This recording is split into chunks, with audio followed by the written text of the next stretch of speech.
So at our last session together, we created draft guidelines for sufficiency at each the course-based as well as the graduation level. And the prompt was, it's 2026. Your district is 5+ years into performance assessment work. What do your guidelines of sufficiency look like? And after that session, we named some next steps where you would finish out the areas or the questions that we didn't necessarily get to during our time together, make some edits for your context, and then potentially solicit some feedback from other stakeholders. And at that time, we said our next step would be to align our quality bar, which was our next module. And that is actually what we're going to be doing during this session, is taking our 2 draft guidelines and making sure that they are not only aligned, but mutually support one another.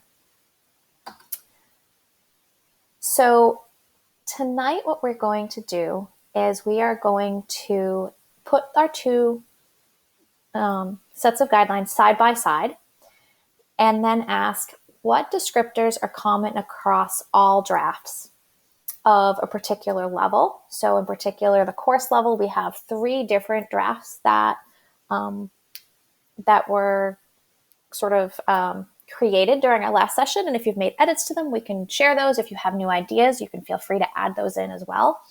But what descriptors are common? What is always true about for each of these particular rows that we're looking at that could be given across all content areas to make sure that we are meeting that descriptor in the left-hand column. So for example, what academic standards must students demonstrate? We're going to look across the different drafts and see what they have in common, and can we come up with some common characteristics. I've placed a couple of questions that may help guide the process within those empty spots. There should be empty. They're not. There's some, like I said, there's some guiding questions. So after you read those, feel free to go ahead and delete those out and put in your final descriptors or guideline into that block.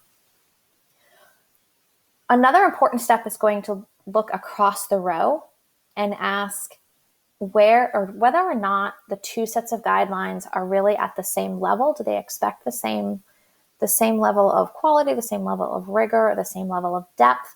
Are they expecting the same level of breadth? Or does one really fit well into the other in terms of thinking of this as a puzzle?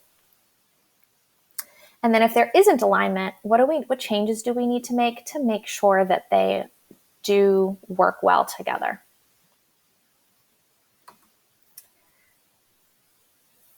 Once we finish with that, then it's going to be similar next steps for you in that you can make a copy, finish completing out the gray areas, because again, we don't have time to do all of them tonight, so we've just picked a few.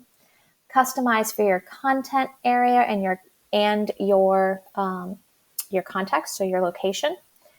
Solicit feedback. It's always really important to have multiple voices feeding into this process, not just ours. Students and community members can bring, really important perspective that sometimes people who are, in the building may not always have. And then share your draft guidelines with a broader community. And that could be something that you're doing as part of your celebration of learning, is sharing that and getting some feedback and bringing it back to our group.